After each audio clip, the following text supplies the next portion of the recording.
Ni muntu ki ariko nanjye Dani iyo ni krizi imwe none tujya kureba ku mateka ya Musenyeri Kizito Bahujimihigo. N'icyubahiro Musenyeri Kizito Bahujimihigo yavukiye muri paruwasi ya Rwamagana Nyagasenyi kuwa 5 Ukuboza 1954. Ni umwe mu mfura za Seminari nto ya Zaza yashinzwe muri 1968 kimwe na Musenyeri Anastase Mutabazi umwepiskopi wa Kigihe Diyoseze ya Kabgayi baherewe ubupadiri no ku munsi umwe. Musenyeri Kizito Bahujimihigo yaherewe ubusaserdoti Kibungo ku 25 Nyakanga 1980 kwa 21 Ukuboza 1997 Mutagatifu Papa Yohani Paul wa II yamuteye ku mwepiskopi wa Diyoseze ya Ruhengeri, maze kwa 27 Kamena 1998 yimikwa na Musenyeri Nyurwa Tadeyo Arkiyepiskopi wa Kigali. Kwa 28 Kanama 2007 Nyirubutungane Papa Benedikito wa 16 yamuteye ku mwepiskopi wa Diyoseze ya Kibungo yimikwa kwa 28 Ukwakira 2007.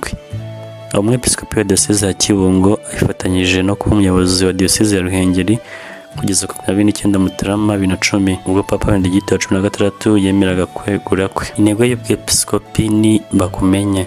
Ni umuhanga wize Roma aho yakwimamyamenyi yanditse mu by'imitekerereze n'uburezi Docteur en psychologie en pédagogie. Nyuma yo kwegura Musenyeri Gisavi ya mbere wari umushumba wa Diyoseze ya Nyundo niwe watoreye kuba umuyobozi wa Diyoseze ya Ruhengeri. Ariko mbere ko umwepiskopi yakoze no maseminari atandukanye kuva mu mwaka w'1980 kugeza mu mwaka w'1983 yabaye umurezi mu seminari no yitiriwe Mutagatifu Kizito Zaza.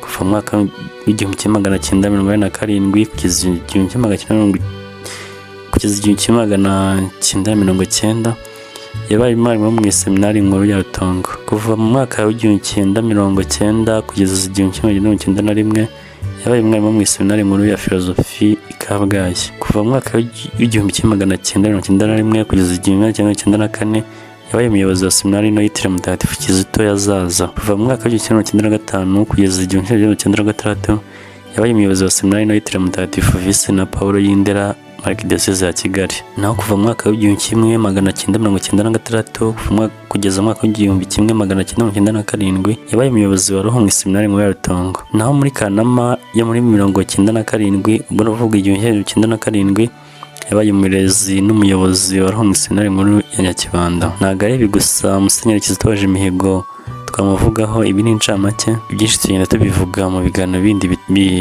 bikurikiye. Murakoze.